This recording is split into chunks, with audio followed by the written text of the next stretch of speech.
The diamond bracelet caught the afternoon light as Patricia raised her hand dismissively. Simone watched the gesture, feeling something break inside her chest. The same bracelet her father had given Patricia on their third wedding anniversary.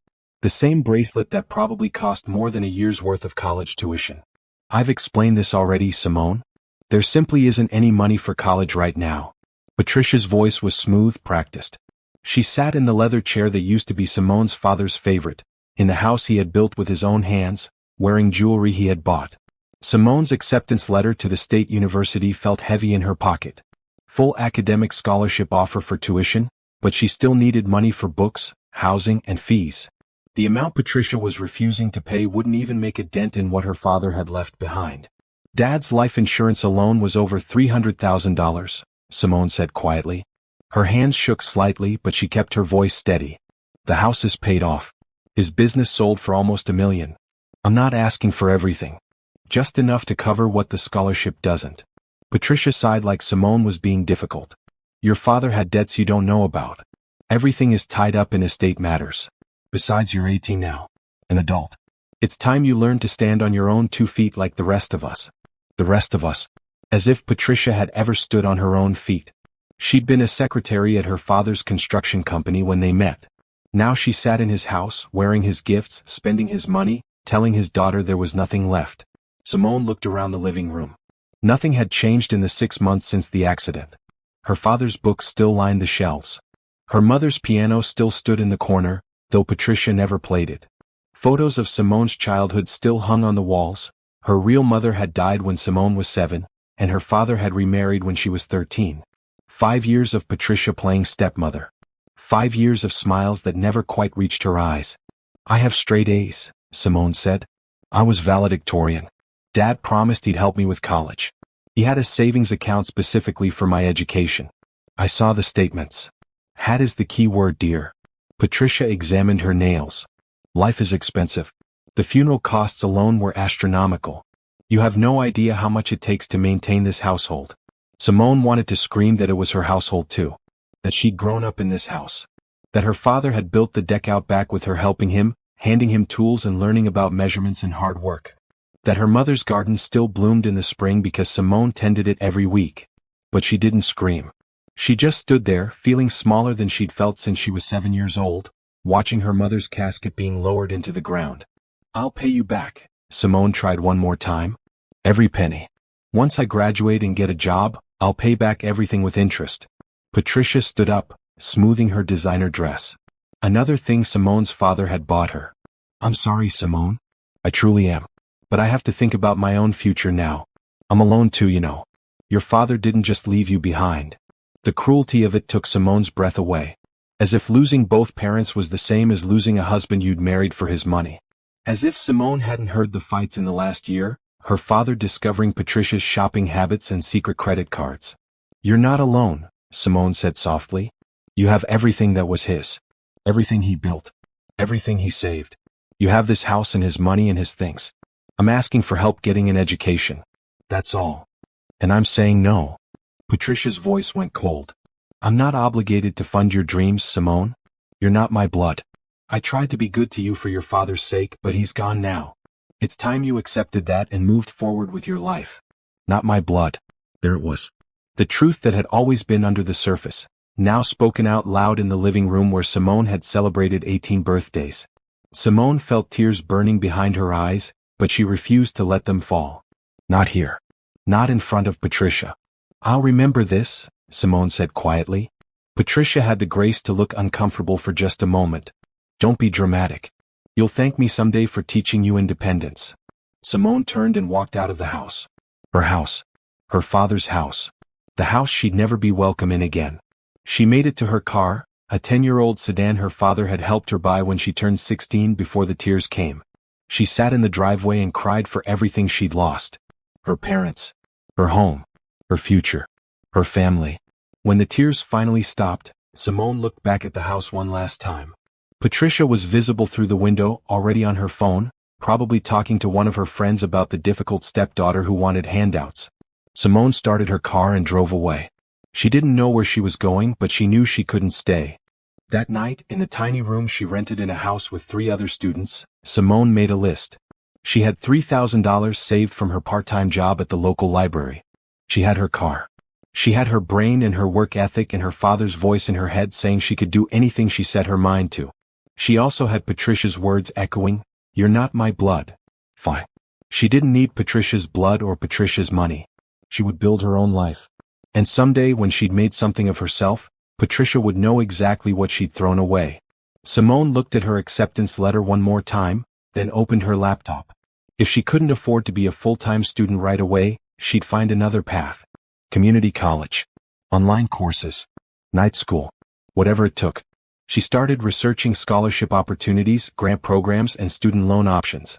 She looked at job listings for positions that offered tuition assistance. She made plans and backup plans for her backup plans. By the time the sun came up, Simone had a strategy. It wasn't the path she'd imagined, but it was a path forward. She thought about her father, who'd built his construction business from nothing.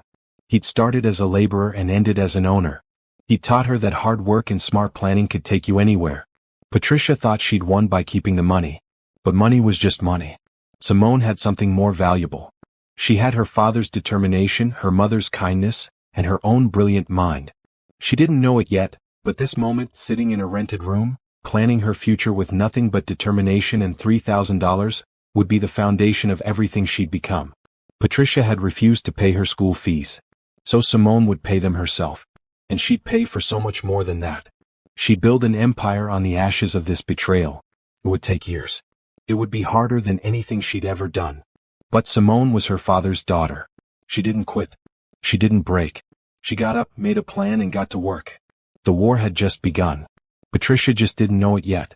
The alarm went off at 4:30 a.m., and Simone's hand shot out to silence it before the sound could wake her roommates. 3 other girls shared the house, college students who could afford rent because their parents helped them. They complained about early classes and hard professors. Simone envied them more than they'd ever know. She dressed quietly in the dark, black pants and a white shirt for her morning shift at Joe's Diner. The uniform smelled like grease no matter how many times she washed it, but the breakfast shift paid better than lunch, and the early morning customers tipped well. By 5 a.m., she was pouring coffee for construction workers and truck drivers starting their days. The work was simple but exhausting. Her feet hurt constantly. Her back ached from carrying heavy trays. But every dollar in tips went into the jar in her room labeled Education Fund. "You look tired, sweetheart," Mrs. Henderson said. She was a regular, came in every morning for coffee and toast. "You working too hard?" "Just working hard enough," Simone said with a smile she didn't feel. Her shift ended at 2 p.m.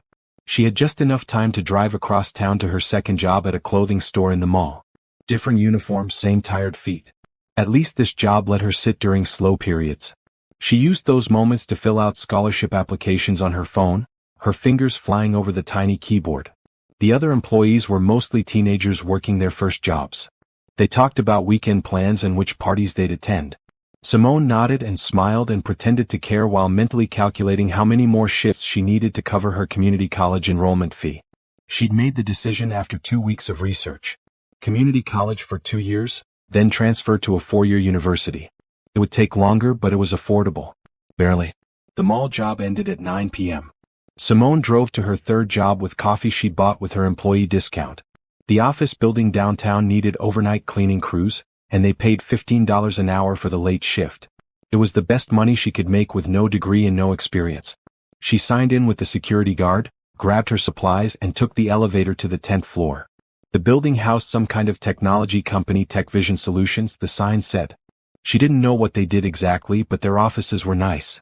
Clean. Modern. The kind of place she'd like to work someday if she ever finished her education. Simone started with the bathrooms, then moved to the offices. She emptied trash cans, vacuumed floors, and wiped down desks.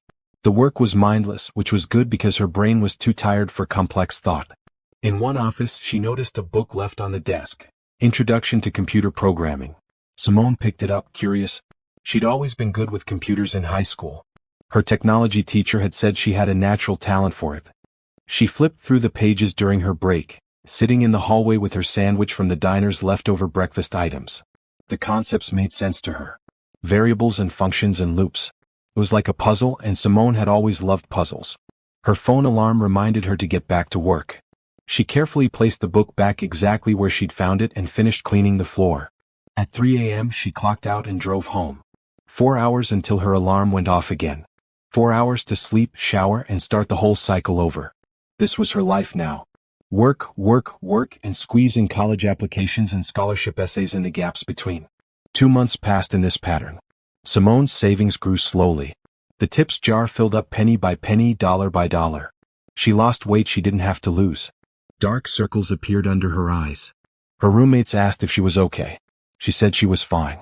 She wasn't fine. She was exhausted to her bones. But she was moving forward, and that was all that mattered. Then one night everything changed. Simone was on the executive floor of the TechVision building, the top floor where the important people worked. She usually cleaned it last because it was the nicest area, and she could take her break there without feeling like she was in the way. She'd finished vacuuming and was wiping down the conference room when she noticed someone had left a laptop open. The screensaver was running, showing TechVision's logo bouncing around. Next to it was that same programming book she'd seen weeks ago, along with several more advanced textbooks.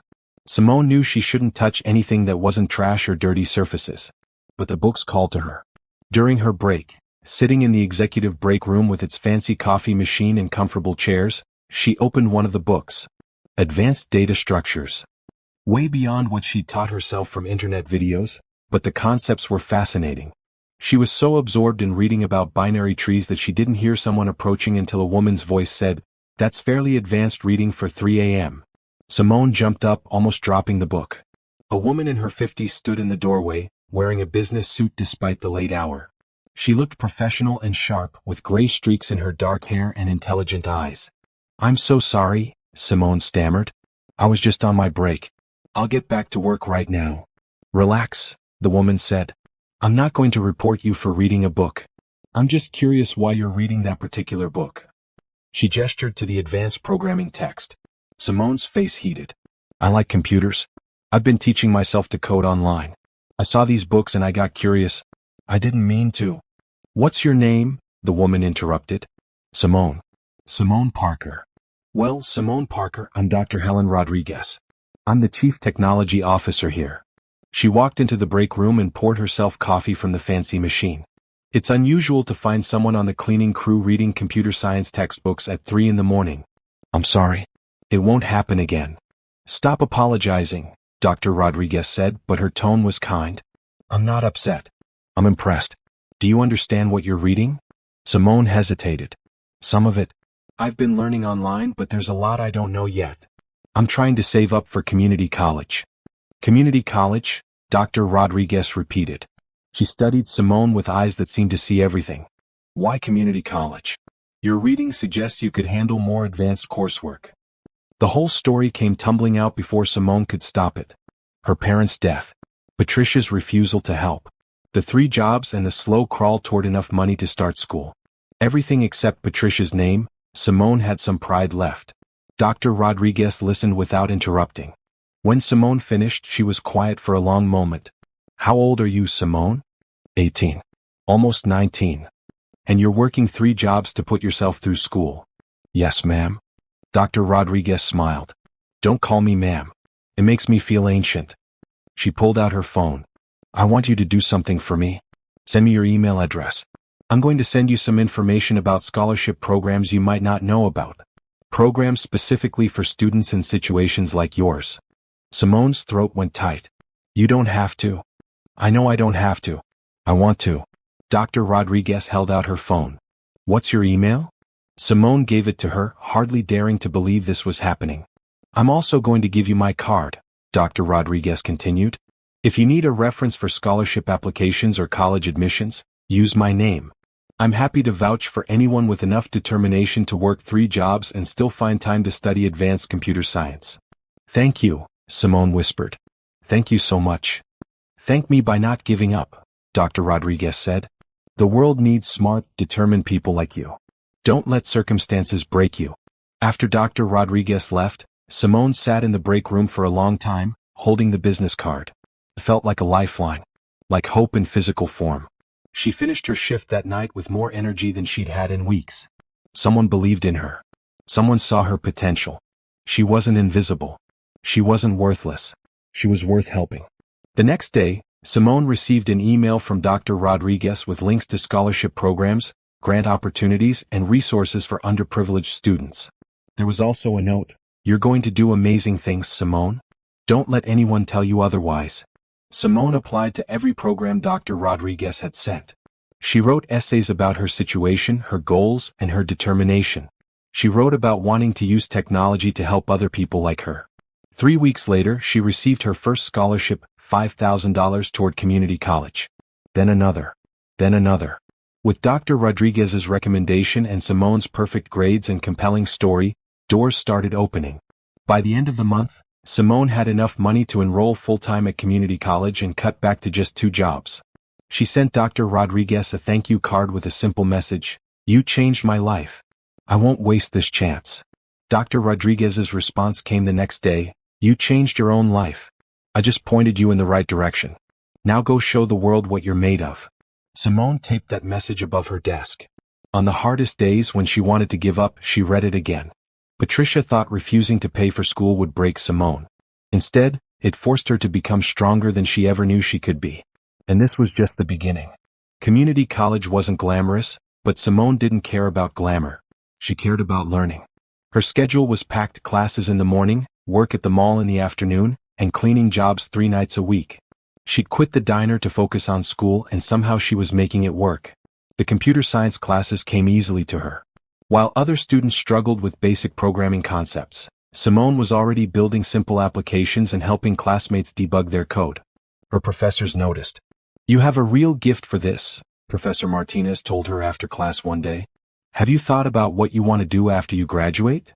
"Transfer to a 4-year university," Simone said immediately. "Get my bachelor's degree in computer science. Maybe get into software development or tech startups." Professor Martinez smiled. "Dream big. You've got the skills for it." Simone still cleaned the Tech Vision building 3 nights a week. It paid better than other cleaning jobs, and she'd occasionally see Dr. Rodriguez in the hallways working late. They developed an easy friendship.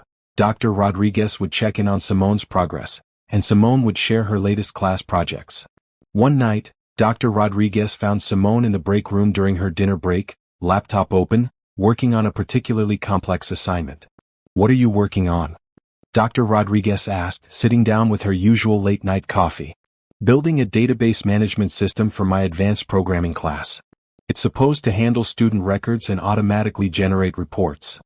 Simone turned the laptop to show her. "I'm trying to make it more efficient than the example the professor gave us."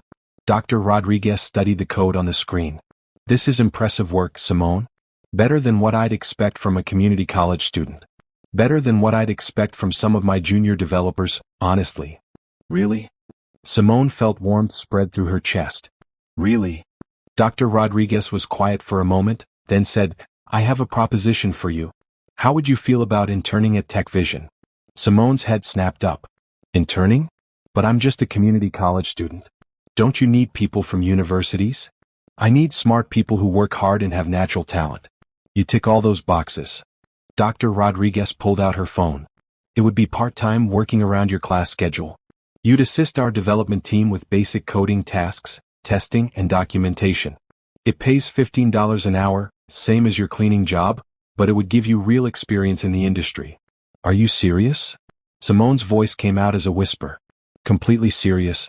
I've been watching you, Simone. The way you teach yourself, the way you approach problems, the quality of work you're doing in your classes.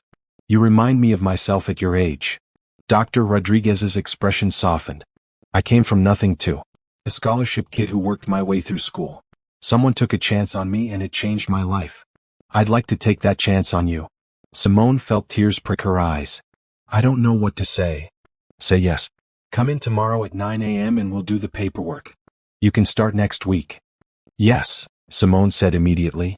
"Yes, absolutely yes." That night, after her shift ended, Simone sat in her car in the parking lot and cried. But this time they were tears of hope. Every door that had slammed in her face was being balanced by a new door opening. Patricia had tried to destroy her future, but other people, good people, were helping her build it anyway. The internship changed everything. Simone went from cleaning offices to working in them. She had her own desk, her own computer, her own employee badge. The other interns were mostly university students, but they accepted her without question. If anything, they were impressed by how much she already knew despite being at community college. Where'd you learn all this?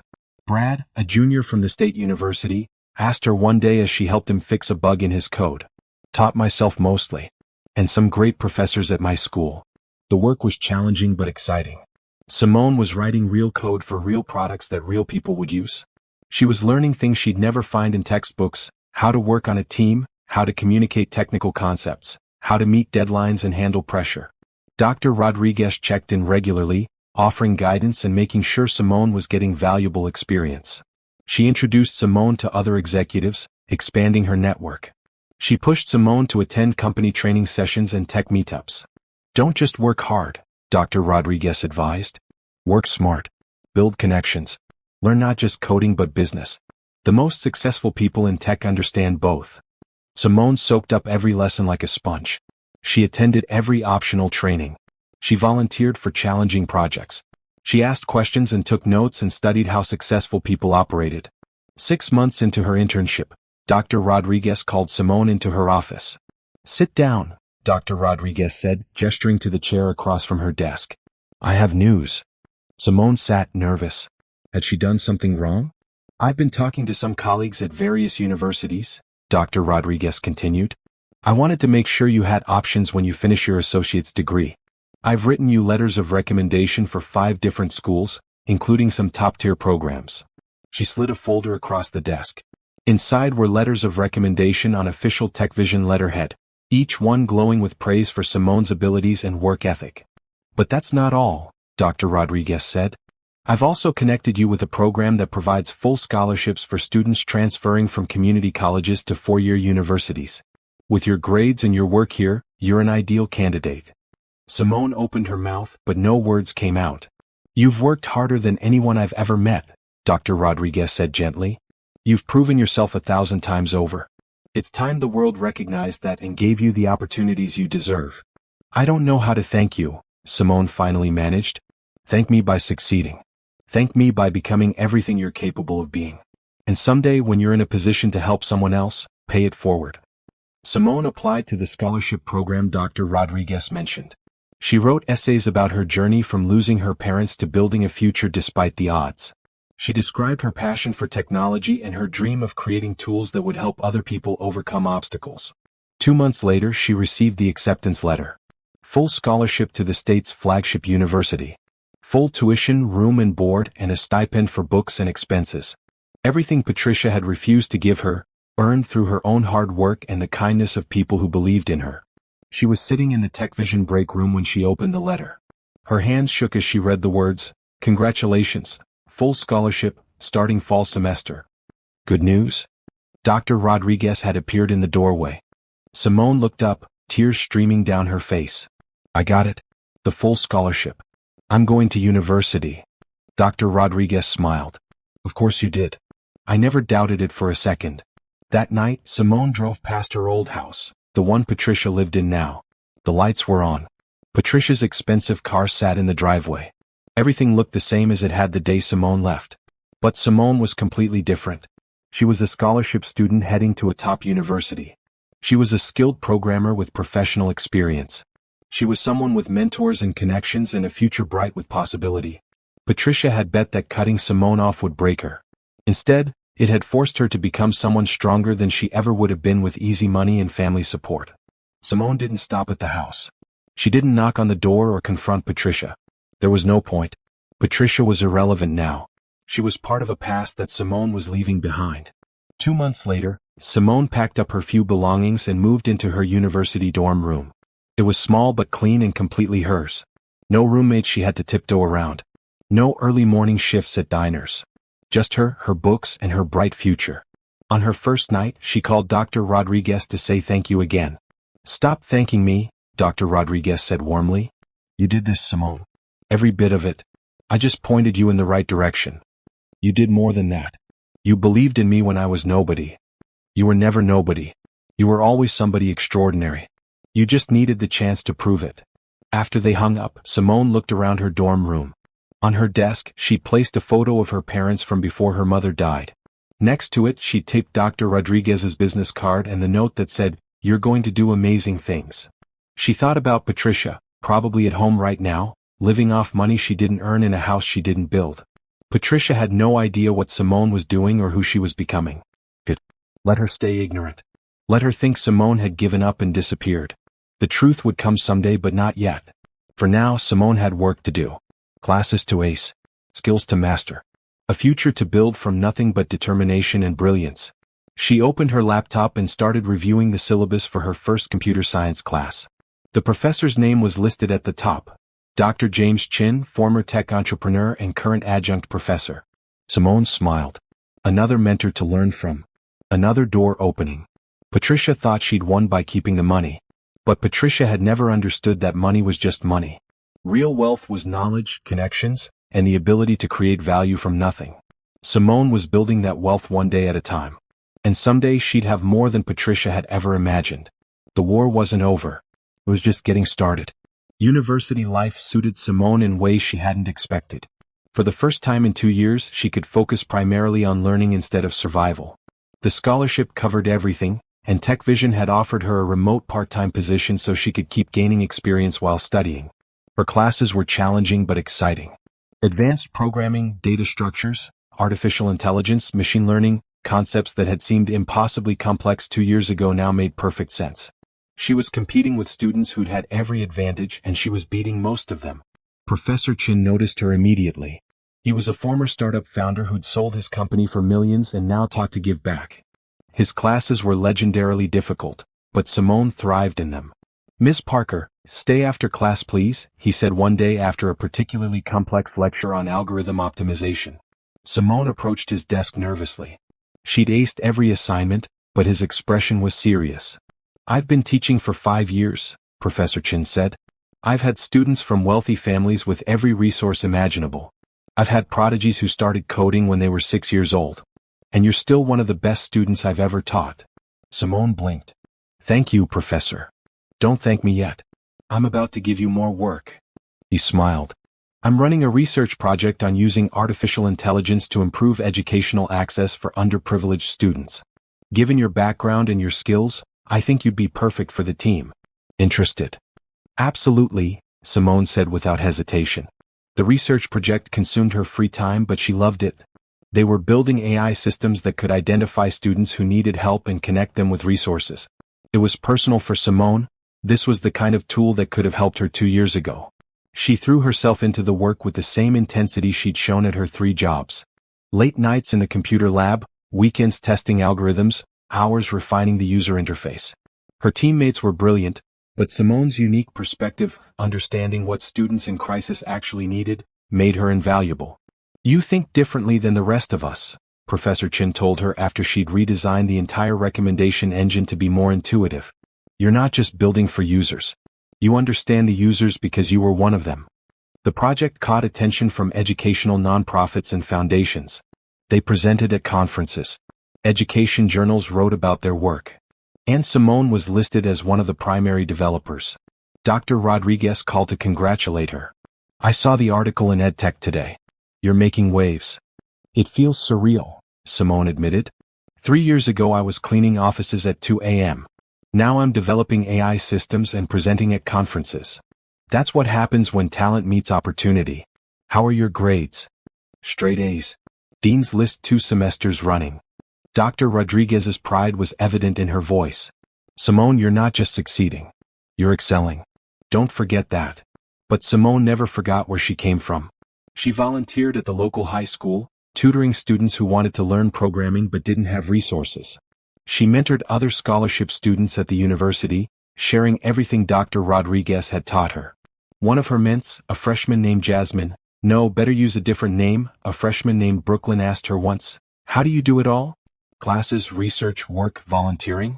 "I remember what it's like to have nothing," Simone said simply. "That memory keeps me going when things get hard. I never want to be that desperate again, and I want to help other people escape that desperation too." During her junior year, something unexpected happened.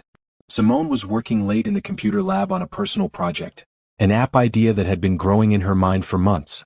An app that would connect underprivileged students with mentors, resources, and opportunities. Everything she wished had existed when she was 18 and desperate. Professor Chin found her there at midnight, surrounded by empty coffee cups and pages of notes. "What are you working on?" he asked. Simone explained her vision. A platform where successful professionals could volunteer to mentor students from challenging backgrounds. Where students could find scholarship opportunities, skill-building resources, and communities of support. Where success stories like hers could happen more often and more easily. Professor Chen listened intently, then said something that changed everything. This could be a real business, Simone. Not just a class project. An actual startup. I don't know anything about starting a business, Simone protested. That's what I'm here for. I've built 3 startups. Let me help you build this one. They spent the next 6 months developing what Simone called BridgeUp.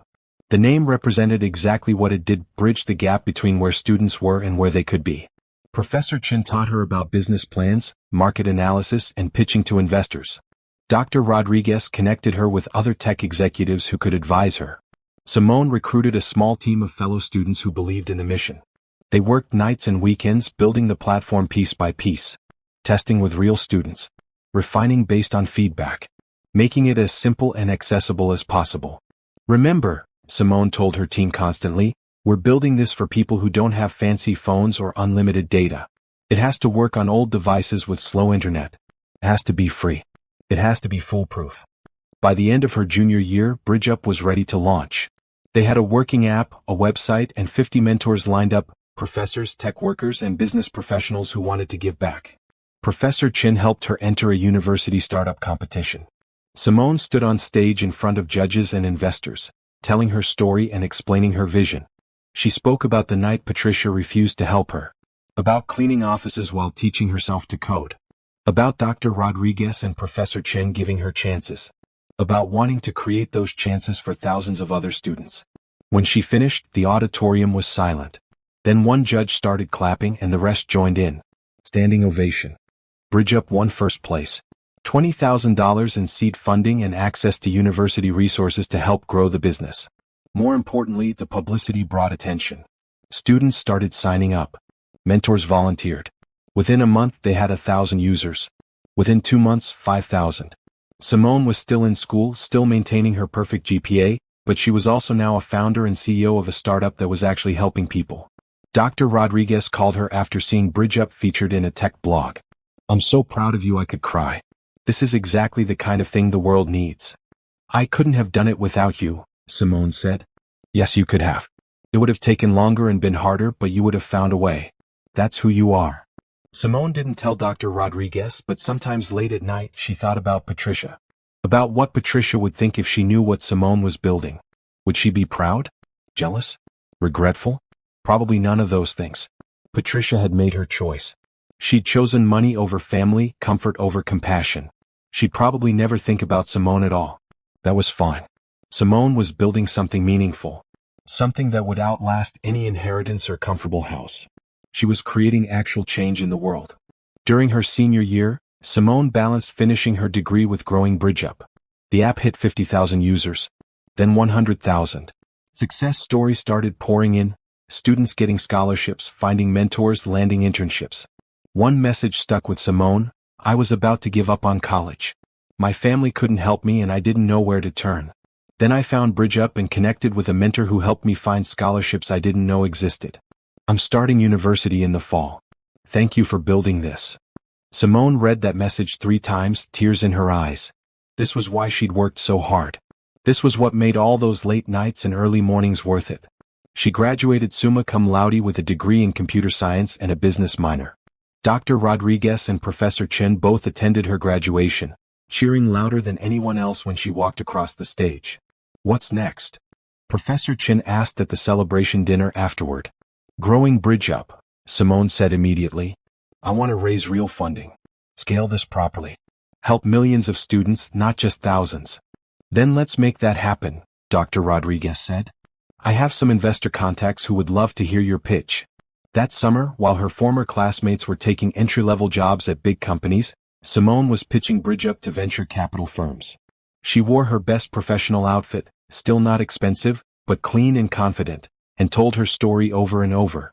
The girl who'd been denied an education building a platform to help others access education. Some investors said no. Some said it wasn't profitable enough or the market wasn't big enough. But some said yes. They saw what Simone saw: huge demand, passionate mission, and a founder who understood the problem personally. By the end of summer, Simone had raised $2 million in funding. BridgeUp was a real company with an office, employees, and a mission to change lives. She was 23 years old. 5 years ago, she'd been sleeping 4 hours a night and cleaning offices to survive. Now she was a CEO with venture capital backing and a growing platform. And Patricia? Patricia was still living in that house, spending money she didn't earn, completely unaware that the stepdaughter she'd dismissed was building an empire. Simone smiled every time she thought about it. Not with bitterness, she'd moved past that, but with satisfaction. She'd proven every cruel word Patricia had spoken wrong. The best revenge wasn't confrontation. It was success. And Simone was just getting started. The BridgeUp office was small, just 3 rooms in a shared workspace downtown, but it was theirs. Simone sat at her desk, surrounded by her core team, 3 developers, a marketing specialist, and a community manager. All of them believed in the mission as much as she did. "Okay, team," Simone said, looking at the faces around the conference table. "We launch publicly in 2 weeks. The platform is solid. We have 200 mentors ready to go. We have partnerships with 5 universities and 10 nonprofits. Everything we've built over the past year comes down to this moment." Her head of marketing, a sharp woman named Grace who'd left a corporate job to join BridgeUp, pulled up their launch strategy on the screen. "We're targeting our initial campaign to first-generation college students and students from low-income backgrounds. Social media push, partnerships with guidance counselors, outreach to community organizations. The technology is ready," said Trevor, her lead developer. "We've stress-tested the platform. It can handle the traffic." Simone nodded. "Our goal is 10,000 new users in the first month. That's ambitious, but I think we can do it. The need is there. We just have to reach the people who need us." Launch day arrived. Simone barely slept the night before, running through everything that could go wrong. What if the servers crashed? What if no one signed up? What if they'd built something nobody wanted? She was at the office by 6 a.m. watching the analytics dashboard. At exactly 9 a.m. Eastern Time, they pushed the button. BridgeUp was officially live and open to the public. For the first hour, signups trickled in slowly. 50 users. Then 100. Simone paced the office, checking the numbers every 5 minutes. Then something happened. A popular education blogger shared their launch post. A teacher with 100,000 Twitter followers mentioned them. A student posted about BridgeUp on Reddit and it went viral. The trickle became a flood. By noon they had 1,000 new users. By 5 p.m., 3,000. By the end of the first day, 5,000 students had signed up and 300 new mentors had volunteered. "This is insane," Grace said, watching the numbers climb. "We're going to hit our month goal in a week at this rate." She was right. By the end of week 1 they had 12,000 users. The servers held. The matches between students and mentors were working. Success stories were already coming in. But with rapid growth came challenges. The small team was overwhelmed. Customer support requests piled up.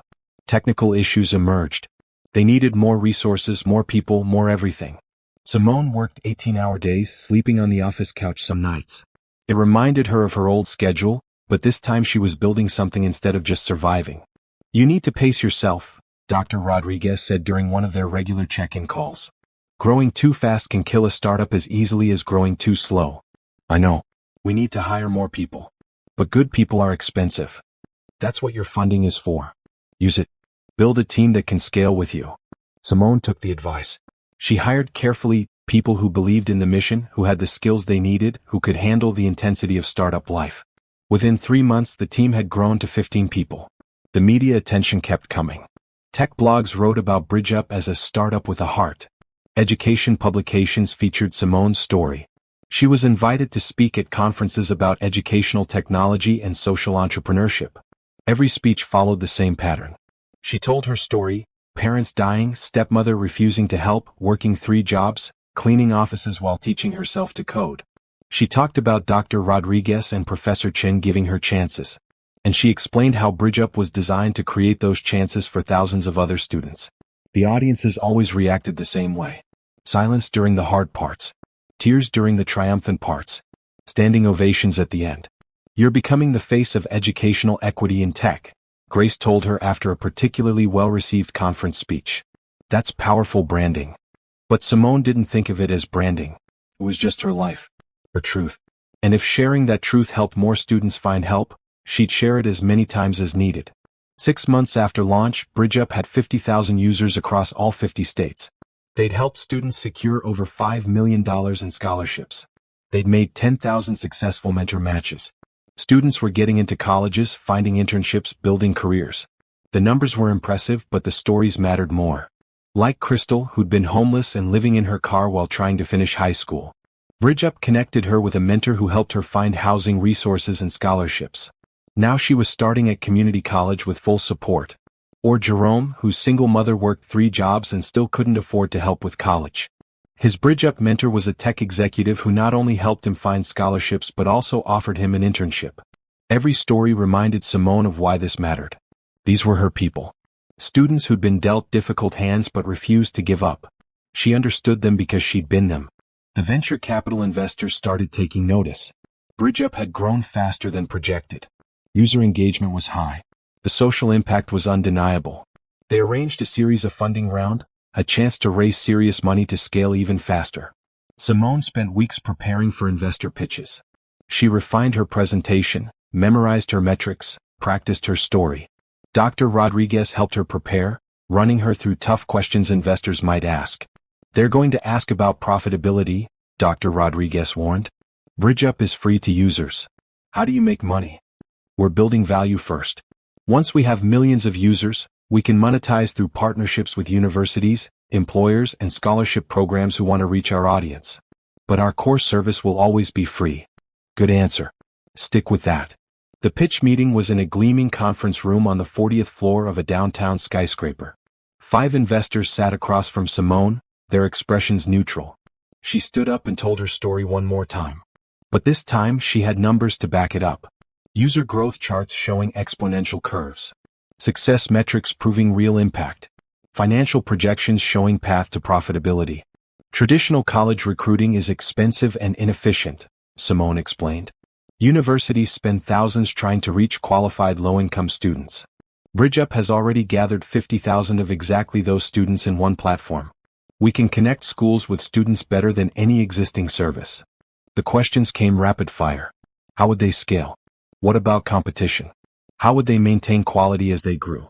What were the risks? Simone answered each one confidently. She'd lived this problem.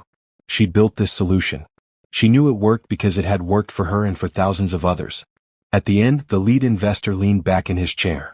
Ms. Parker, we've heard a lot of education technology pitches. Most of them are solutions looking for problems. You've built a solution to a problem you personally experienced and deeply understand. That's rare and valuable. 2 weeks later, Simone signed the paperwork. $5 million in series of funding. Bridget was now valued at $20 million. She was 24 years old and her company was worth $20 million. Simone sat alone in the office after everyone else had gone home, looking at the signed contracts. She thought about 18-year-old Simone, crying in her car outside Patricia's house. That girl had felt so powerless, so defeated. If only she could go back and tell that girl what was coming. The struggles. The victories. The moment when everything would change. But maybe the struggles were necessary. Maybe Simone needed to learn to fight, to work, to build from nothing. Those skills had made her the entrepreneur she was today. She pulled out her phone and looked at her old house on Google Maps Street View. Patricia's car still sat in the driveway. The house looked the same as always. Patricia had no idea what Simone had become. Simone smiled and closed the browser. She didn't need Patricia to know. She didn't need Patricia's approval or acknowledgement. The success itself was enough. Dr. Rodriguez sent a text. Congratulations on the funding. I knew you'd make it happen. Celebrating with champagne tonight. Professor Chen's message came next. Told you this could be big. Proud of you, C.O. Parker. Grace stuck her head back into the office. Are you coming to the celebration? The whole team is at the bar down the street. They're waiting for you. Simone grabbed her jacket. Let's go celebrate. That night, surrounded by her team in a crowded bar, Simone raised her glass. To everyone who said we couldn't do this. To everyone who underestimated us. And to proving them all wrong by building something that actually matters. The team cheered. They built something real together. Something that was changing lives. And this was just the beginning. Bridget was going to be huge. Simone could feel it. And when it was, Patricia would hear about it eventually. Everyone would hear about it. But by then, Simone would be so far beyond Patricia's small, greedy world that it wouldn't matter what Patricia thought. The best revenge was living well. And Simone was about to live extraordinarily well. 3 years after launch, BridgeUp had exploded beyond Simone's wildest dreams. The platform now had 500,000 active users across the United States and was expanding internationally. They'd helped students secure over $200 million in scholarships. The company was valued at $50 million and employed 60 people in their new downtown office. Simone stood in her corner office on the 20th floor, looking out over the city. The view was spectacular, you could see for miles. She'd come so far from that cramped studio apartment and those pre-dawn shifts at the diner. She was 28 now. Forbes had just included her in their 30 under 30 list for social entrepreneurs. Business magazines wanted interviews. Universities invited her to give commencement speeches. She spoke at the White House about educational equity. The girl who'd cleaned offices at 3 a.m. was now advising policymakers on education reform. Her personal life had transformed too. She lived in a beautiful penthouse apartment with floor-to-ceiling windows and designer furniture. She drove a Tesla. She had a wardrobe full of professional clothes from actual designers, not discount stores. She donated generously to scholarships and educational nonprofits. But success hadn't changed her core values. She still remembered what it felt like to be desperate. She still mentored students personally through BridgeUp. She still worked 70-hour weeks because the mission mattered more than comfort. Dr. Rodriguez had become one of her closest friends and sat on BridgeUp's advisory board. Professor Chin had joined as chief academic officer. Grace was now chief marketing officer. The people who'd believed in Simone when she was nobody held key positions in her company. "You're loyal to a fault," Grace told her once. "Most CEOs would have replaced us with more experienced people by now." "Most CEOs didn't have people believe in them when they had nothing," Simone replied. "You believed in BridgeUp when it was just an idea. You deserve to be here for the success." The success kept growing. BridgeUp partnered with Fortune 500 companies looking to recruit diverse talent. They launched in 5 countries. They added features for career development and professional networking. The platform had evolved from helping students get to college to helping them build entire careers. Financial analysts started predicting BridgeUp would eventually go public or be acquired for hundreds of millions. Simone received offers regularly. Tech giants wanted to buy the company. She turned them all down. BridgeUp wasn't for sale. It was her mission, not just her business. Then one day, Grace walked into Simone's office with an odd expression on her face. "What's wrong?" Simone asked. "Not wrong exactly. Just interesting." Grace pulled up an article on her tablet. Local woman Patricia Henderson faces lawsuit over estate mismanagement. Simone's blood went cold. She took the tablet and read the article. Patricia was being sued by Simone's father's business partner and several other relatives.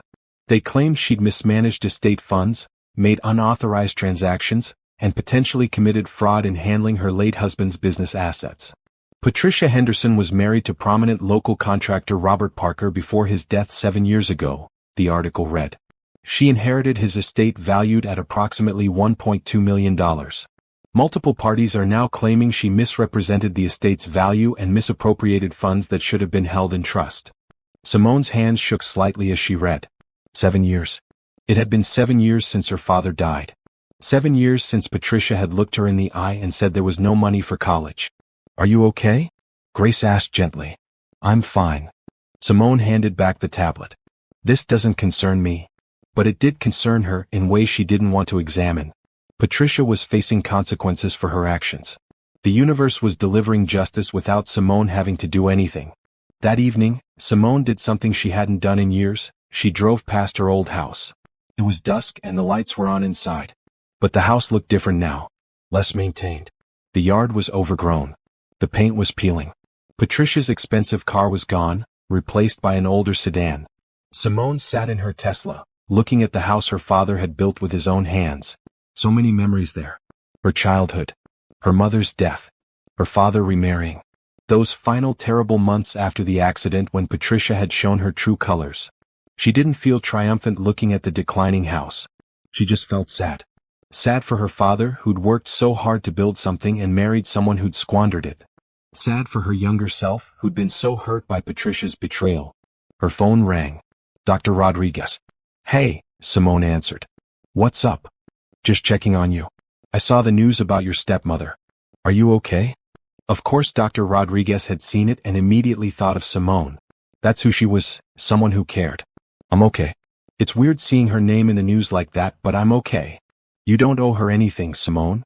Not your concern, not your help, nothing. She made her choices. I know. I'm not planning to get involved. Good. You've built an amazing life without her. She's part of your past, not your present or future. After they hung up, Simone sat in her car a while longer. Dr. Rodriguez was right. Patricia was the past.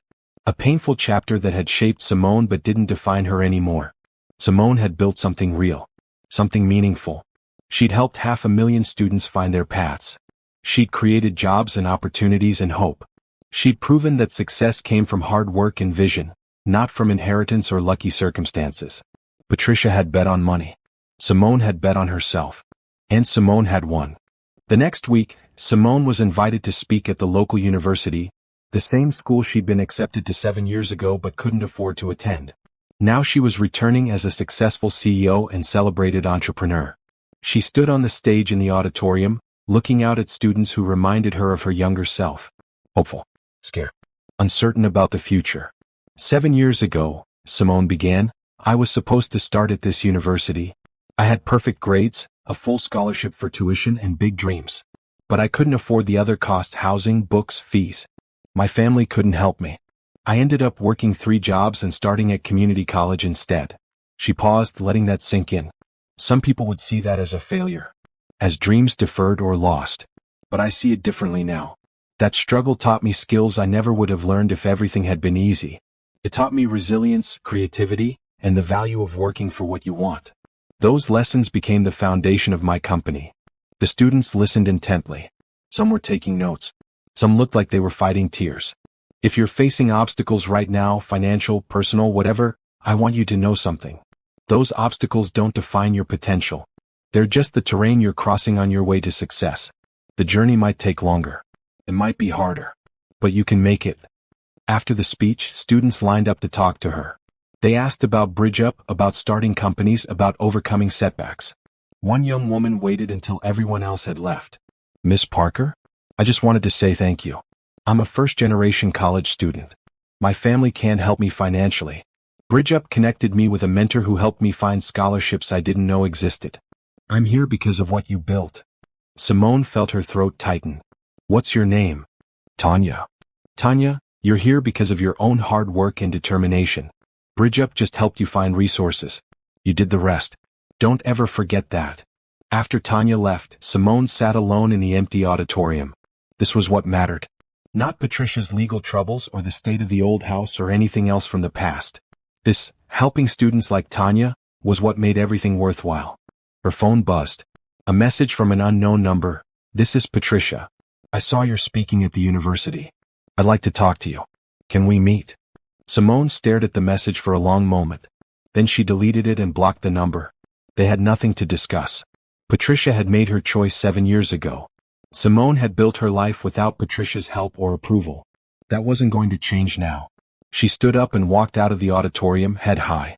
Tomorrow she had a board meeting about international expansion.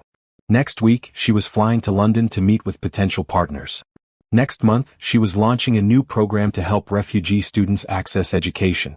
The past was the past. Patricia was the past. Simone's future was bright with possibility, and she wasn't wasting a single moment looking backward. The community event was supposed to be a simple networking opportunity. The local Chamber of Commerce was celebrating successful entrepreneurs from the area, and they'd asked Simone to attend as a featured speaker.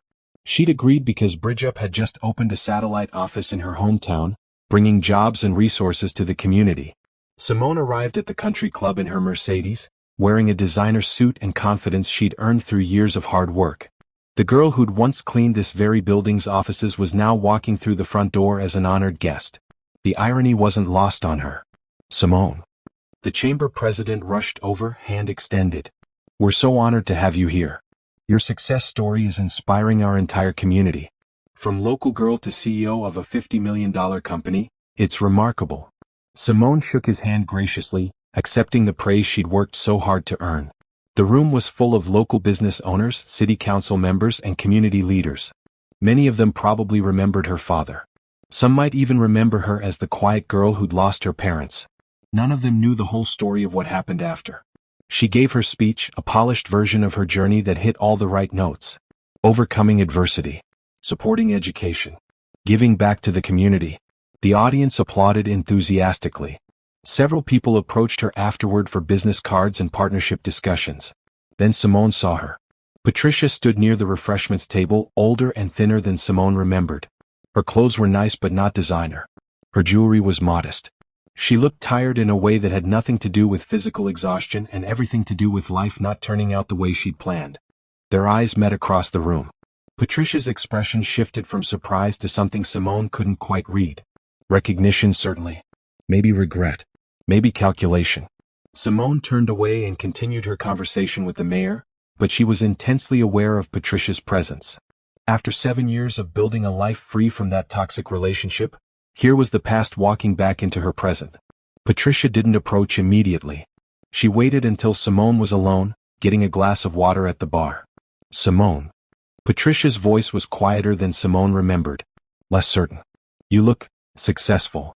Simone turned slowly, her expression neutral. Patricia. I didn't realize you'd become so. Patricia gestured vaguely. Important. I saw articles about your company, but I didn't connect that Simone Parker to you. Why would you? You stopped thinking about me 7 years ago when you decided I wasn't worth helping. Patricia flinched. That's not fair. Things were complicated. The estate, the finances. Were never as bad as you claimed, Simone interrupted coolly. I've read the lawsuit. Multiple parties are claiming you misrepresented the estate value and misappropriated funds. My father left plenty of money. You just chose to keep it all for yourself. Patricia's face flushed. You don't understand. After your father died, I was alone. I had to protect myself. You were never alone. You had a stepdaughter who needed help getting an education her father had promised her. You chose designer clothes and jewelry over giving me a chance at the future my dad wanted for me. I see you managed just fine without my help, Patricia said, with an edge of bitterness creeping into her voice. I did. No thanks to you. Simone's voice was calm, matter-of-fact. I worked 3 jobs. I slept 4 hours a night. I cleaned offices at 2 a.m. while teaching myself to code. I built everything I have from nothing because you made sure I had nothing. Patricia looked down at her modest shoes. I heard you're very successful now. Your company helps students who can't afford college. That's good. I'm glad you found your way. The words sounded hollow, rehearsed. Simone recognized what this was, Patricia trying to reconnect now that Simone had money and success. The same pattern that had probably defined Patricia's whole life. Attaching herself to people with resources. Let me be very clear, Simone said quietly but firmly. We have nothing to discuss. No relationship to repair. No connection to maintain. You made your choice 7 years ago when you looked me in the eye and told me there was no money for my education while wearing a bracelet my father bought you that cost more than a semester's fees. Simone, please. I made mistakes. I was scared and alone and I made bad choices. But we're family. No. Simone's voice cut through Patricia's words like ice. We're not family. We never really were. You were my father's wife for 5 years. That's all. Family doesn't abandon each other. Family doesn't steal from each other. Family doesn't refuse to help when help is desperately needed. Patricia's eyes filled with tears. Whether they were genuine or manipulative, Simone didn't care to figure out. I'm sorry, Patricia whispered. I'm truly sorry. Things have been hard for me lately. The lawsuit, the legal fees, people turning against me. I thought maybe you, of all people, would understand what it's like to struggle. The audacity of it took Simone's breath away. Patricia was trying to claim kinship through struggle, as if losing your inheritance through your own greed was the same as being denied an education by someone who should have helped you. I understand struggle, Simone said coldly. I lived it because of you. But I built something from that struggle. I turned it into strength and success and a company that helps thousands of people who've been failed by the people who should have supported them. You took your resources and squandered them through selfishness and poor choices. We are not the same. I just thought, Patricia began. Don't. Simone held up her hand. Don't ask me for money. Don't ask me for help. Don't ask me for anything. You made your choice about what our relationship would be. You chose to be strangers. We're going to stay strangers. She walked away without waiting for a response. Her hands were shaking slightly, but her steps were steady. She found Grace, who'd come with her to the event. I saw you talking to someone. You looked upset. Everything okay? Grace asked. Fine. That was just someone from my past. No one important. Simone grabbed her purse. I'm ready to leave. We have an early meeting tomorrow anyway. In the car, driving back to her penthouse in the city, Simone felt a strange mix of emotions. Satisfaction at seeing Patricia diminished and facing consequences. Sadness for the relationship that never was. Relief that she'd stood her ground and refused to be manipulated. Her phone rang. Dr. Rodriguez. How was the hometown event? Dr. Rodriguez asked. Interesting. I ran into Patricia. How did that go? Exactly how it needed to. She tried to reconnect. I shut it down. We have nothing to say to each other. Good for you. She doesn't deserve your time or energy. You've built an amazing life without her interference. Keep it that way. I intend to. That night, in her beautiful apartment with its view of the city lights, Simone poured herself a glass of wine and stood at the window. Somewhere out there, Patricia was probably still at the country club, trying to network and rebuild her reputation. Or maybe she was home in that declining house, regretting her choices. Simone didn't care which. Patricia was irrelevant to her life now. A footnote in a story that had moved far beyond the early chapters of loss and betrayal. Tomorrow, Simone would wake up and continue building Bridge-Up. She'd help more students. She'd create more opportunities. She'd expand her impact even further. Patricia would wake up and continue dealing with the consequences of her own actions. Alone. Without Simone's sympathy, money, or forgiveness. That was justice enough. The email from Simone's lawyer came 2 weeks after the encounter with Patricia. We need to discuss the Henderson estate litigation. There are developments that may involve you. Simone sat in her office, reading the message with mixed feelings. She tried to keep Patricia firmly in the past, but apparently the past wasn't quite finished with her yet. She called her lawyer, Mark Stevens, a sharp attorney who'd helped Bridge-Up with corporate matters and now handled her personal legal affairs too. What's going on with Patricia's case? Simone asked. The lawsuit has expanded, Mark explained. Your father's former business partner uncovered evidence that Patricia mismanaged funds that were supposed to be held in trust for you. There was a college fund, a substantial one, that your father explicitly designated for your education. Patricia had access to it as trustee but was never supposed to use it for personal expenses. Simone's grip tightened on her phone. How substantial? Based on the documentation, about $150,000. Your father had been contributing to it since you were born. It should have been available when you turned 18. $150,000. More than enough to cover 4 years at any university with money left over. Patricia had sat there, wearing expensive jewelry, claiming there was no money, while Simone's entire education fund sat in an account Patricia controlled. I worked 3 jobs, Simone said quietly. I slept 4 hours a night. I cleaned offices at 2 a.m. There was $150,000 in an account with my name on it the whole time. I'm sorry, Simone. The records show she drained the account over 3 years for personal expenses. Luxury purchases, travel, home renovations. All unauthorized use of trust funds. What happens now? The court has ordered her to repay the misappropriated funds with interest. Other parties are also claiming she misused estate assets. She's facing significant financial judgments. Possibly criminal charges for fraud. Simone was quiet for a long moment. I don't need the money anymore. I understand, but it's still legally yours. Your father intended it for you. The court will order restitution whether you want it or not. Can I redirect it? Put it into Bridge-Up Scholarship Fund. Mark paused. That's generous, Simone. But you might want to think about this. Patricia stole from you. Or you. Made your life immeasurably harder. You have every right to accept restitution.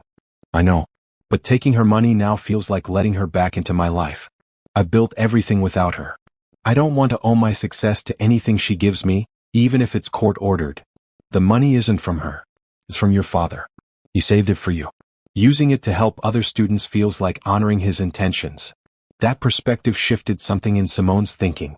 This wasn't Patricia's money, it was her father's gift to her, stolen and now being returned. Okay, Simone said. I'll accept the restitution. But every penny goes into scholarships for students who've lost parents or been let down by their families. I want my father's money to help kids like me. I'll make sure that happens.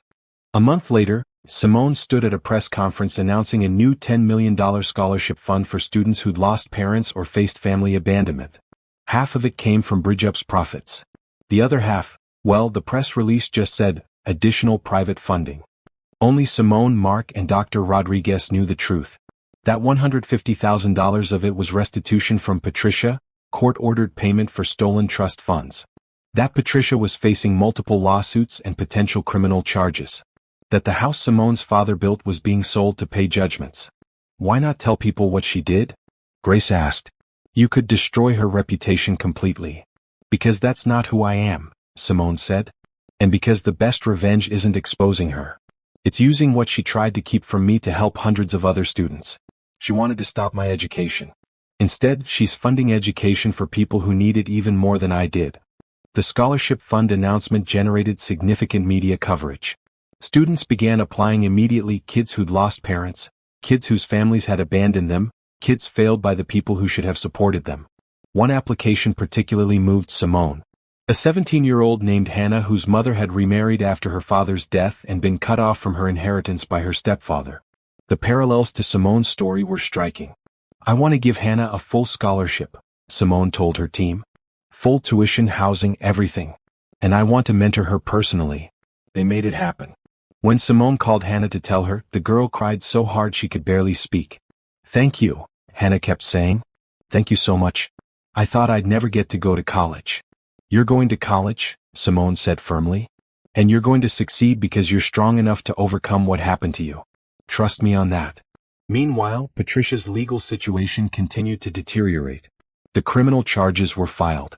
Local media covered the story, prominent contractor's widow accused of estate fraud. Patricia's friends abandoned her. Her social standing crumbled. The house went into foreclosure. Simone heard about it through the grapevine but didn't follow closely. She was too busy changing lives. BridgeUp announced international expansion into 10 new countries. They launched a program specifically for students aging out of foster care. They partnered with major corporations to create paid internships for underprivileged students. Simone appeared on morning news shows, gave TED Talks, wrote articles for major publications. She became a voice not just for educational equity but for the power of resilience and self-determination. A lot of successful people say they're self-made, Simone said in one interview. But I don't believe anyone is truly self-made. I had people who believed in me and gave me chances. Dr. Rodriguez, Professor Chin, early investors in BridgeUp. What I am is self-started. I didn't wait for permission or perfect circumstances. I worked with what I had and built from there. The interviewer asked about her family background. Simone's answer was practiced and honest without being bitter. I lost my parents young. My stepmother couldn't help me financially. I worked multiple jobs to put myself through school. Those challenges shaped me, taught me resilience, and ultimately led me to create BridgeUp. I'm grateful for the journey, even the hard parts. She didn't mention Patricia by name. She didn't need to. The story was powerful enough without villains. 6 months after the legal proceedings began, Mark called with an update. Patricia pleaded guilty to fraud and misappropriation of trust funds. She's been ordered to pay full restitution plus penalties. She's also facing probation and community service. The house sold at auction. She's essentially bankrupt. How do you feel about that? He asked carefully. Simone thought about it. I feel nothing. Not happy, not sad. It's just consequences playing out. She made choices and now she's dealing with the results. That's how the world works. You're remarkably forgiving. I'm not forgiving. I'm just past caring. She's irrelevant to my life. The lawsuit, the conviction, all of it, that's just the legal system working. I'm focused on building things, not tearing things down. That evening, Simone attended a BridgeUp scholarship ceremony. 20 students received full scholarships funded by the program. They came from all over the country, different backgrounds, different circumstances, but all sharing the common experience of being failed by people who should have helped them. Simone looked at their faces and saw herself at 18. Scared but determined. Hurt but hopeful. Ready to prove everyone wrong. Your past doesn't define your future, she told them. The people who failed you don't get to write your story. You do. Take these scholarships and build something amazing. Show the world what you're capable of. And someday when you've made it, help someone else who needs a chance. After the ceremony, Hannah approached her, the girl with a story so similar to Simone's. Can I ask you something personal? Hannah said quietly. Of course. Do you ever think about your stepmother? Wonder if she regrets what she did? Simone smiled sadly. Sometimes, but less and less as time goes on. At some point, I realized her regret or lack of it doesn't matter. My success isn't about her. It's about me and what I built and the people I can help. She's a footnote in my story, not a chapter. That's what I want, Hannah said. To move past what happened and just focus on building my future. Then you're already on the right path. Keep going. Watching Hannah walk away, Simone felt profound satisfaction. This was real justice. Not revenge, not punishment, but transformation. Taking pain and turning it into purpose. Using betrayal as fuel for building something meaningful. Patricia was facing legal consequences for her actions. But the real justice was that Simone had built a life and a company that helped hundreds of students avoid the desperation Simone had felt. That was worth more than any guilty verdict or financial judgment. The scales had balanced themselves. Not through Simone's intervention, but through natural consequences and the power of building something positive from negative circumstances. Justice wasn't always dramatic. Sometimes it was just living well, helping others, and letting the universe handle the rest. Simone's 31st birthday fell on a crisp autumn Saturday. She woke up in her penthouse to sunlight streaming through floor-to-ceiling windows and the smell of coffee brewing. Her smart home system knew her schedule and habits. 3 years had passed since the encounter with Patricia. 3 years of explosive growth for BridgeUp, which now serves students in 25 countries and had helped secure over $500 million in scholarships. The company was valued at $200 million and employed 150 people. But the numbers, impressive as they were, weren't what made Simone smile as she got ready for the day. It was the group chat on her phone lighting up with birthday messages from the people who'd become her real family. Dr. Rodriguez, happy birthday to my favorite protege. Brunch at 11? Professor Chin, another year wiser. Dinner tonight with the crew? Grace, boss lady is getting old. Party at my place, 7 p.m., no excuses. This was family. Not blood relatives who'd abandoned her, but people who'd chosen to be part of her life and supported her through everything. The doorbell rang. Simone opened it to find a massive bouquet of flowers with a card. Happy birthday to someone who makes the world better every day. Tyler. Simone smiled, thinking about the man she'd met at a tech conference 2 years ago. He was a fellow entrepreneur who'd built a successful education technology company focused on K-12 learning. They'd bonded over their shared passion for making education accessible. What started as professional respect had evolved into something deeper. Tyler was different from anyone Simone had dated before. He didn't try to compete with her success or feel threatened by her accomplishments. He celebrated them. He understood the drive that made her work 70-hour weeks because he had the same drive. More importantly, he respected her independence. He knew Simone had built herself from nothing and would never be someone who needed to be rescued or taken care of. He liked that about her. Brunch with Dr. Rodriguez was at their usual spot, a quiet cafe downtown where they could talk without interruption. Dr. Rodriguez had become more than a mentor. She was the mother figure Simone had lost too young. How does it feel to be 31? Dr. Rodriguez asked over Eggs Benedict. Good. Strange. When I was 18, 31 seemed impossibly far away and impossibly grown up. You are grown up. CEO of a major company, featured in Forbes, speaking at the United Nations.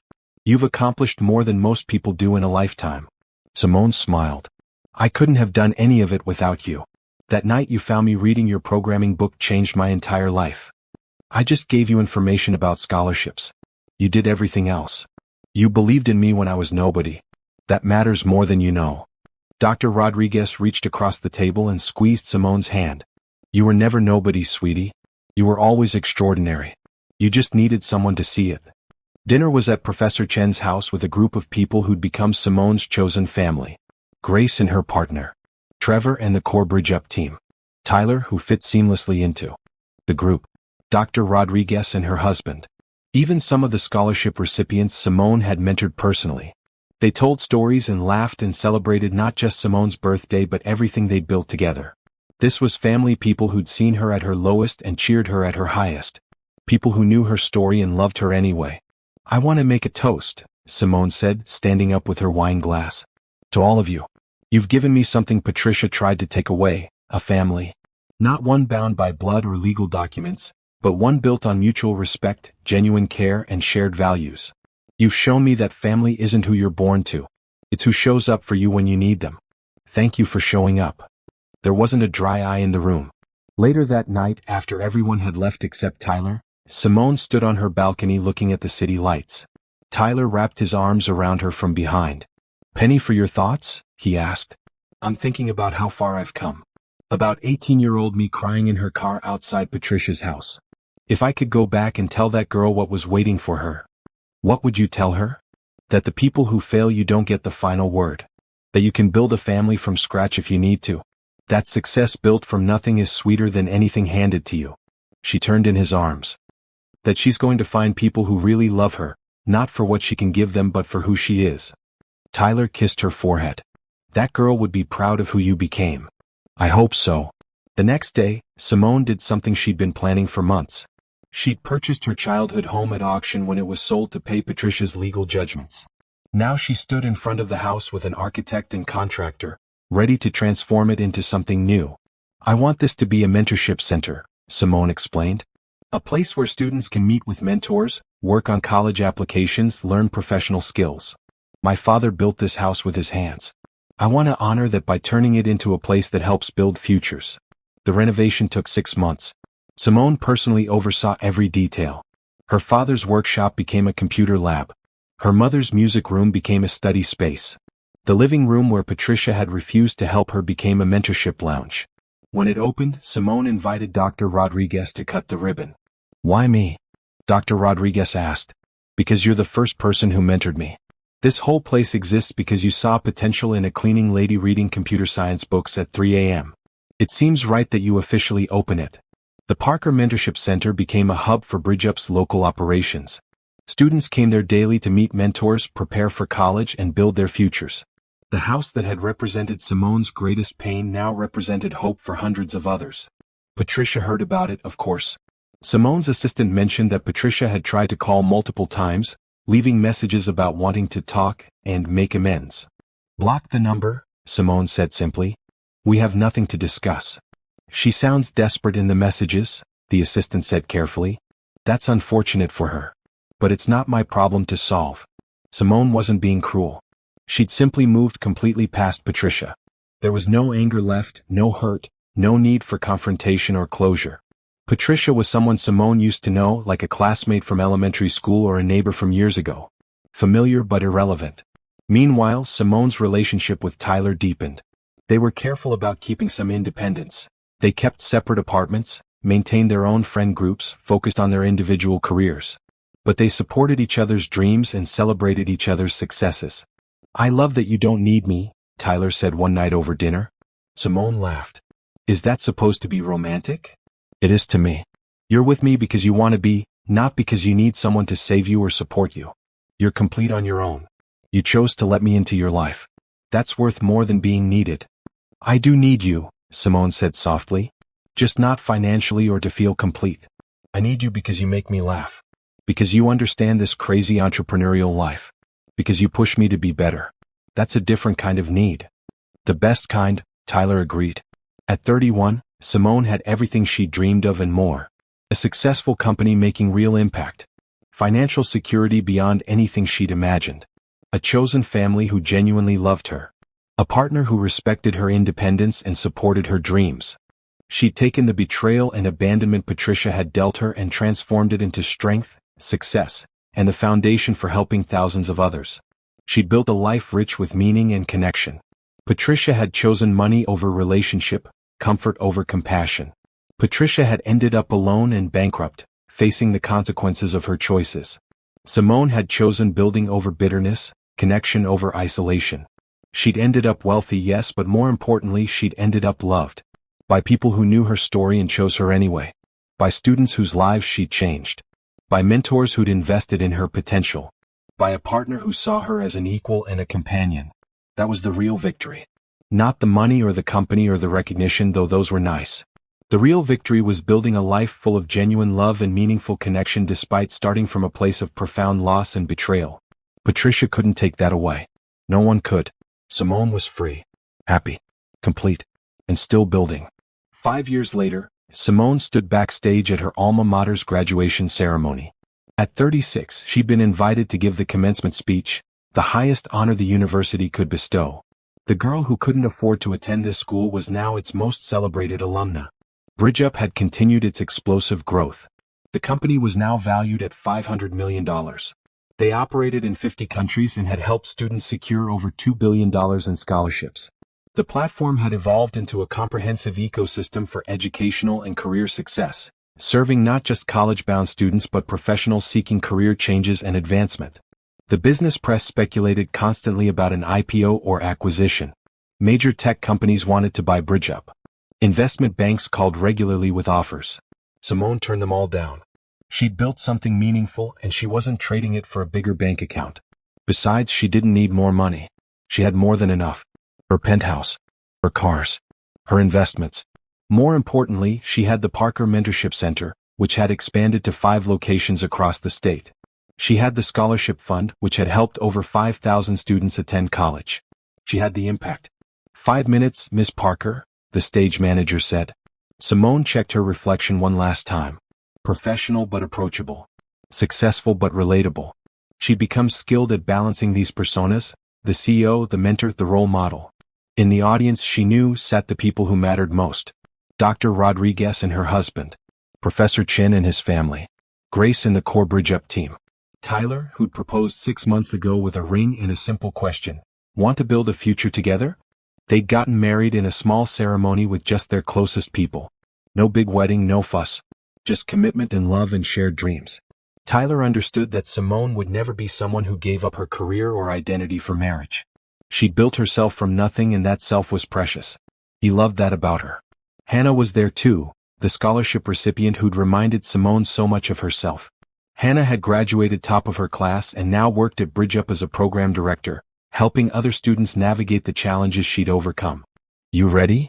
Dr. Rodriguez appeared backstage, beaming with pride. As ready as I'll ever be. They walked to the wings together. Dr. Rodriguez squeezed her hand. Your parents would be so proud. Your father especially. He always believed you'd do something extraordinary. I wish they could see this. They can.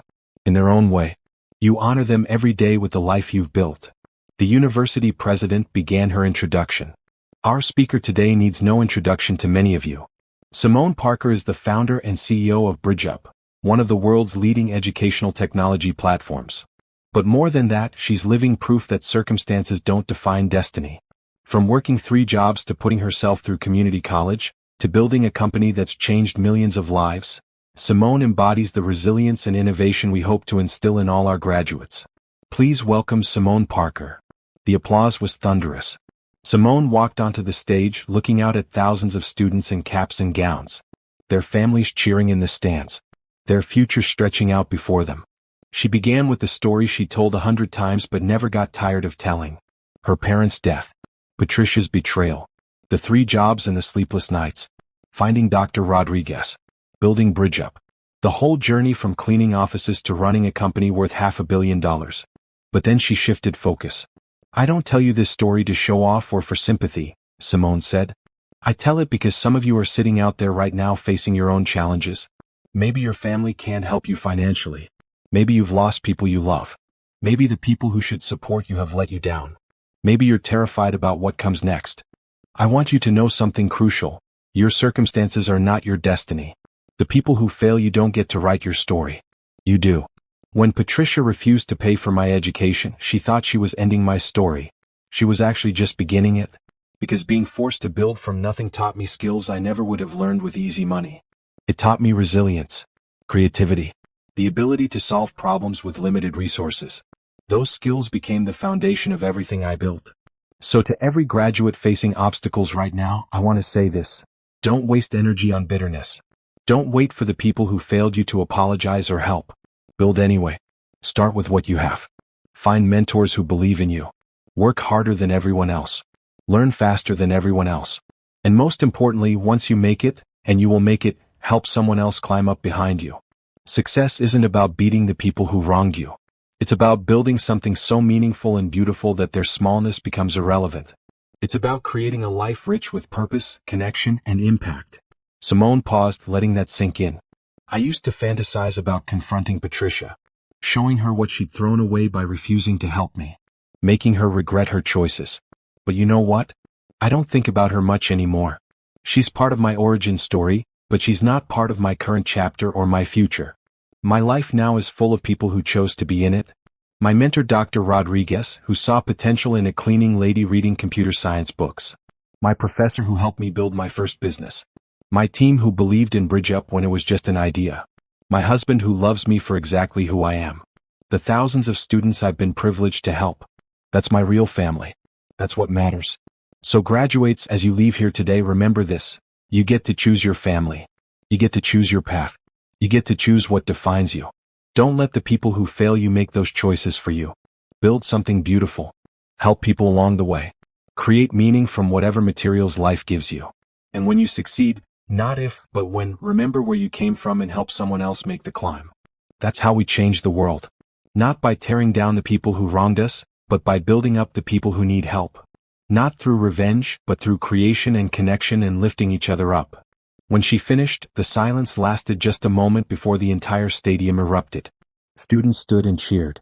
Parents cried. Faculty applauded. Simone looked out at them all and felt profound gratitude for the journey that had led her here. After the ceremony, Simone spent hours taking photos with graduates and their families. So many of them had used BridgeUp. So many wanted to thank her personally. One young woman approached with her parents. Miss Parker? I just wanted to say thank you. I lost my dad 2 years ago and my stepmom kicked me out. I found BridgeUp and it connected me with resources that saved my life. I'm graduating with honors and starting a job at a tech company next month. Simone hugged her. I'm so proud of you. You did this through your own strength and determination. Don't forget that. Later, at a reception for the speaker and university leadership, the president pulled Simone aside. That might have been the best commencement speech we've ever had. Raw, honest, inspiring. Thank you. Thank you for the opportunity. I heard through the grapevine that your stepmother tried to contact you again recently. Through multiple channels. Is that true? Simone nodded. I don't respond. We have nothing to discuss. Some might say you should forgive and move on. I have moved on. That's why I don't respond. Forgiveness doesn't require relationship. I've released any bitterness or anger I once felt. But that doesn't mean I need to let her back into my life. She made her choice 13 years ago. I've made mine now. The president smiled approvingly. Wise beyond your years. That evening, Simone sat on her balcony with Tyler, watching the sunset. She'd received hundreds of messages from graduates thanking her for the speech. Hannah had texted, "You inspired me 13 years ago and you're still doing it. What are you thinking about?" Tyler asked. Just reflecting on how far I've come. 18-year-old me could never have imagined this life. Do you ever wonder what Patricia thinks when she hears about your success? Not really. I assume she feels some combination of regret and resentment. But honestly, I don't think about her enough to care. She's a stranger now. Someone I used to know who made choices that hurt me. I've built a whole life since then. She's not part of it. No lingering anger or need for closure? No anger. As for closure, I got my closure years ago when I realized my success had nothing to do with her. She tried to stop me and failed. That's all the closure I need. Tyler pulled her close. You're remarkable. Most people would be bitter or stuck in the past. Bitterness is exhausting. Building is energizing. I chose energy. A text came through from an unknown number. Simone, it's Patricia. I saw your speech online. I'm so proud of what you've become. Can we please talk? Simone deleted it without responding, just as she'd done with every other message Patricia had sent over the years. Her again? Tyler asked. Yep. Still not interested. You're definitely sure about that? No part of you wants closure or to hear what she has to say? Simone thought about it honestly. No. Because anything she says at this point is either manipulation or regret, and I don't need either. If she wants to feel better about her choices, she can talk to a therapist. I'm not her priest or her redemption. I'm just someone she used to know who built a good life despite her. The next morning, Simone was back in her office, reviewing expansion plans for BridgeUp. They were launching in 10 more countries, developing new features for career advancement, creating partnerships with universities and corporations worldwide. Hannah knocked on her door. Morning, boss. The numbers from last quarter are incredible. We helped 50,000 students find scholarships worth $200 million. Engagement is up 40%. We're growing faster than projected. Excellent. Let's make sure we're hiring enough support staff to maintain quality as we scale. Already on it. Also, I wanted to ask you something. The team is doing a feature about inspiring female entrepreneurs for International Women's Day. They want to include you. There's a question about overcoming family challenges. How do you want to handle that? Simone considered. Tell the truth but keep it brief. I lost my parents young and didn't have family support for my education. which taught me resilience and self-reliance. Those difficult experiences shaped my mission to help other students facing similar challenges. Keep it focused on the positive impact, not the pain. Perfect. That's exactly how you've always handled it, honest but forward-focused. After Hannah left, Simone stood at her office window looking out over the city. 13 years ago, she'd stood in Patricia's living room being told she wasn't worth investing in. Being told she'd have to figure things out on her own. Being dismissed and abandoned. Patricia had meant it as a punishment. As a lesson in harsh reality. As a way of protecting her own interests at Simone's expense. But it had become Simone's greatest gift. Because being forced to build from nothing had made her someone capable of building anything. The skills she'd learned while struggling, resilience, creativity, determination, resourcefulness, had become the foundation of her extraordinary success. Patricia had tried to close a door. She'd accidentally opened 1,000 others. Now Simone stood in her corner office, CEO of a $500 million company that had changed millions of lives. She had wealth, yes, but more importantly she had impact. Purpose. Connection. Love from people who'd chosen her. She had everything Patricia had once said she couldn't have. Everything Patricia had tried to prevent her from achieving. And she'd gotten it all without Patricia's help, money, or approval. That was the ultimate justice. Not confrontation or revenge, but living extraordinarily well. Building something meaningful. Becoming someone Patricia could never touch or diminish. Simone's phone buzzed with a calendar reminder, weekly call with scholarship recipients. She smiled. Every week, she talked to students using the Parker Scholarship Fund, the one funded in part by Patricia's court-ordered restitution. The money Patricia had tried to keep from Simone was now helping hundreds of others. Even Patricia's attempts to hurt her had been transformed into something positive. That was Simone's real superpower, not coding or business acumen, though she had both. Her superpower was transformation. Taking pain and making purpose. Taking betrayal and building bridges for others. Taking nothing and creating everything. Patricia was still out there somewhere, living in a small apartment, dealing with the consequences of her choices. Simone didn't know where exactly and didn't care to find out. Patricia was irrelevant now. A footnote in a story that had become far bigger and more beautiful than that early chapter of loss. Simone had won. Not by destroying Patricia or getting revenge, but by building a life so full and meaningful that Patricia's presence or absence made no difference. She'd started with nothing but determination and brilliance. She'd built an empire. And she was just getting started. The future stretched out before her, bright with possibility. More students to help. More lives to change. More impact to create. More love to give and receive. Patricia had refused to pay her school fees. She thought she was ending Simone's story. Instead, she'd just given it the perfect beginning. And the rest? The rest Simone had written herself.